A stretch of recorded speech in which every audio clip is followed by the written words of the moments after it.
더 이상 근육질 남성보다는 내 말도 잘 들어주고 나에게 다정하고 아이가 태어나면 아이도 잘 돌봐줄 수 있는 그런 남자. 그게 요즘 식으로 하면 정확하게 애견남이죠. 이거는 갑자기 생긴 게 아니라요. 그렇게 갈 수밖에 없는 진화적 이유가 있다고 생각하고요.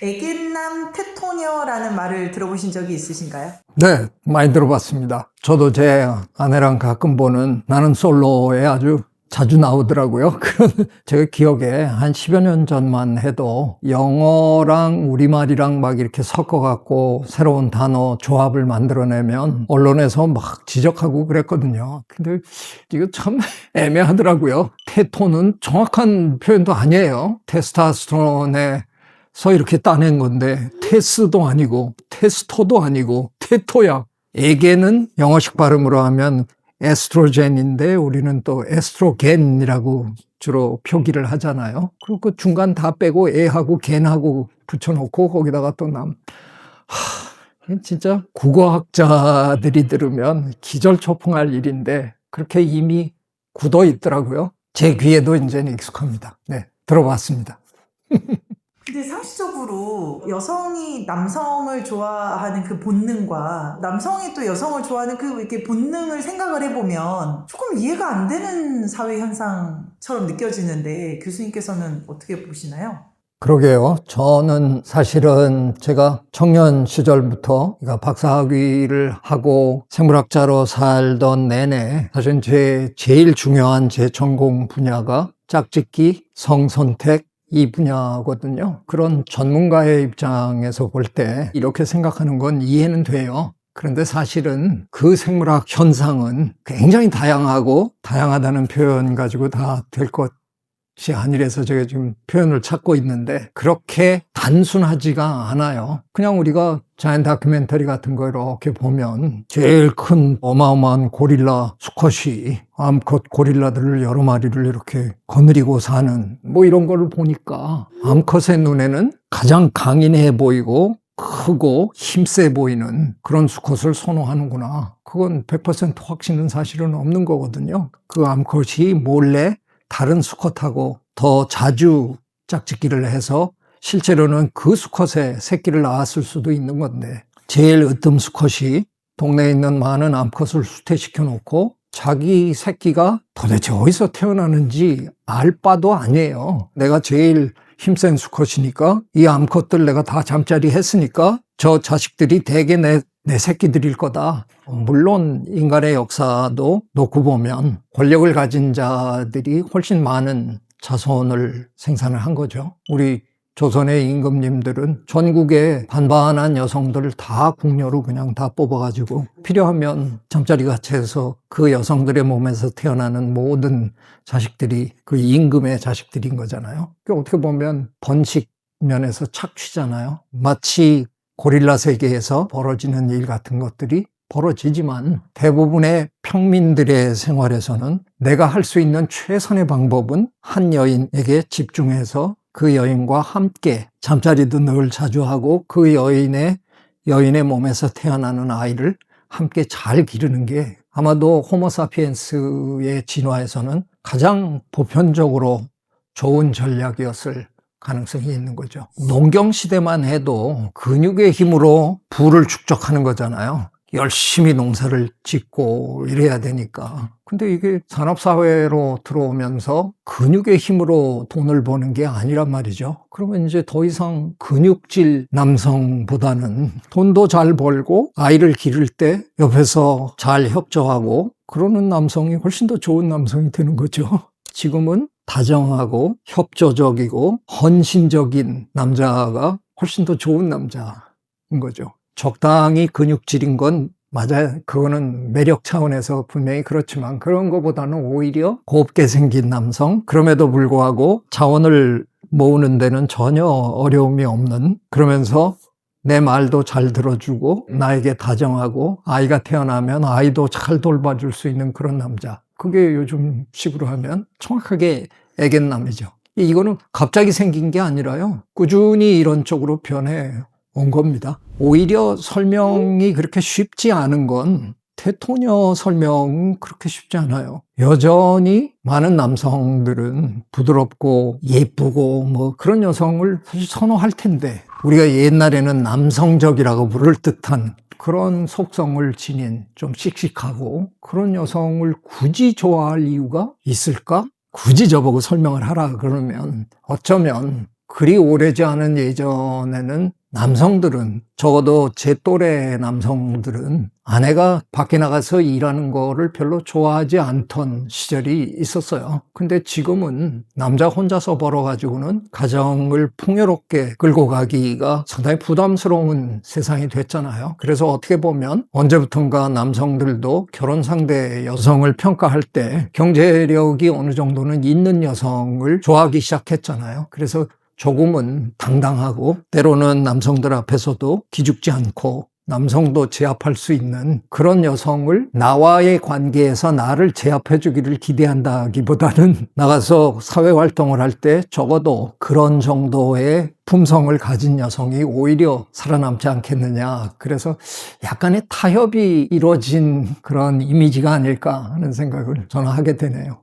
지금의 그 애견남 테토녀 열풍이 혹시 우리 사회가 이 모계중심 사회로 가는 그런 모습은 아닐까, 이런 생각도 드는데요.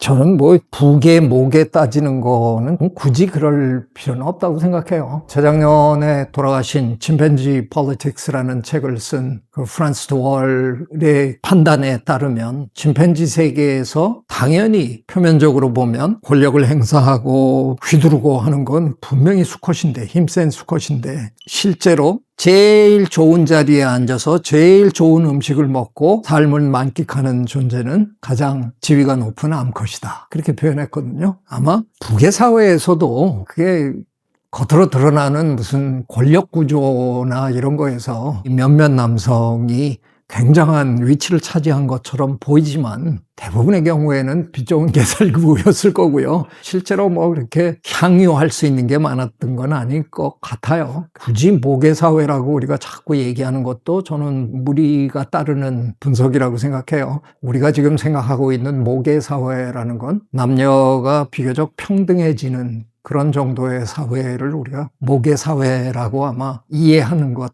같아요. 그래서 제 생각에는 뭐 그런 차원에서 보면 사실은 언제나 모계사회였거든요. 언제나 결국은 생물의 집단이라는 건 번식으로 이어지는 집단이기 때문에, 그 옛날 여성들의 삶이 별로 편하지 않던 시절에도 사실은 집안의 어떤 흐름이라는 건 여성에서 여성으로 이어지는 그런 흐름이었던, 그걸 생각하면 저는 뭐 그 웬만한 동물 사회는 처음부터 끝까지 모계 사회라고 생각하고요. 지금은 뭐 그런 관점에서 보면 분명히 달라져 있는 거죠. 결혼도 별로 많이 하지 않는 사회인데, 제가 종종 뭐 예를 들어서 얘기하는 게, 미국의 그 유명한 여배우 조디 포스터는 아이를 둘을 키워냈는데, 그 조디 포스터는 사실은 생활은 다른 여성하고 같이 하잖아요. 레즈비언 삶을 사는데 아이는 둘을 실제로 자기가 낳아서 키웠단 말이에요. 어떤 남자의 아이인지는 조디 포스터만 알고 있는 거죠. 그 여성은 자기 혼자서 아이를 길러낼 수 있는 경제력을 충분히 갖추고 있고, 지적으로도 탁월한 예일대학 출신이죠.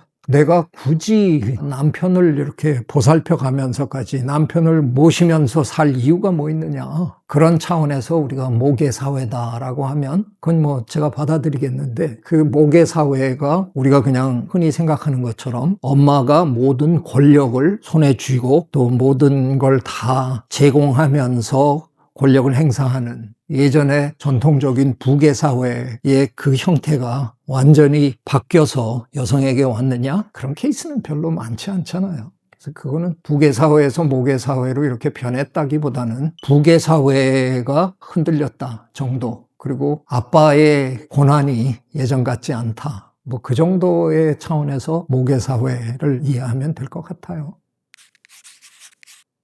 뭐 어떻게 보면 저는 오래전부터 아마 애견남이었을 텐데 저는 우리나라 결혼식에 참으로 독특하게 있는 존재잖아요. 주례. 주례를 저는 하지 않기로 일찌감치 마음을 먹고 여러 가지로 생각해 보니까 불편하더라고요. 그래서 난 절대 안 한다. 제가 제자가 어디 한둘입니까? 그 많은 제자들 참 많이 찾아왔었거든요. 근데 제가 난 주례는 하지 않는다. 굉장히 섭섭해. 뭐 그럼에도 불구하고 결혼을 하고 나서 신혼여행을 다녀오고 나서 둘이 찾아오는 경우는 여러 차례 있었어요. 신혼부부에게 제가 아마 제일 자주 했던 얘기가 이걸 거예요. 결혼 생활을 하면서 집에서 아내와 이렇게 평생 지내봤는데 내 결론은 뭐냐? 가정에서 벌어지는 모든 가사에 남편이 못할 일은 딱 하나밖에 없다는 걸 난 발견했다. 아이를 낳는 일. 그건 뭐 생물학적으로 남편은 할 수 없는 일이다. 그 외에 집안에서 벌어지는 모든 일에 남자가 못할 일은 없다. 그래서 이걸 처음부터 무슨 뭐 남편이 도와주느냐 어쩌고 저쩌고 그런 표현 자체가 틀린 거다. 그냥 늘 모든 걸 같이 하면 된다. 그럼 뭐 신부는 그냥 얼굴이 환하게 피죠. 너무 좋은 말씀 해주셔서 고맙다고. 그러면서 저는 신랑한테는 그런 얘기를 해요. 생각을 처음부터 아예 확실하게 정하고 결혼 생활을 시작해라. 사실은 이 모든 걸 남녀의 관점에 더 노골적으로 생물학자니까 암수의 관점에서 이렇게 본다 그러면 암컷이 손해보면서 살 이유가 없는 세상이다. 그러니까 이걸 이해하지 못하면 계속해서 문제가 생길 거고 어느 순간에 차임을 당할 건 수컷이다. 그러니까 잘 생각해서 아예 처음부터 완벽하게 동등한 차원에서 시작하는 게 맞는 거다. 우리 사회에서 지금 벌어지고 있는 흥미로운 대척 이미지에서 저는 뭐 애견남에 대해서는 뭐 보탤 얘기가 전혀 없고요. 당연히 그래야만 하고 그렇게 갈 수밖에 없는 진화적 이유가 있다고 생각하고요. 테토녀는 개인의 취향에 맡기도록 하겠습니다. 고맙습니다. 구독, 좋아요. I love you.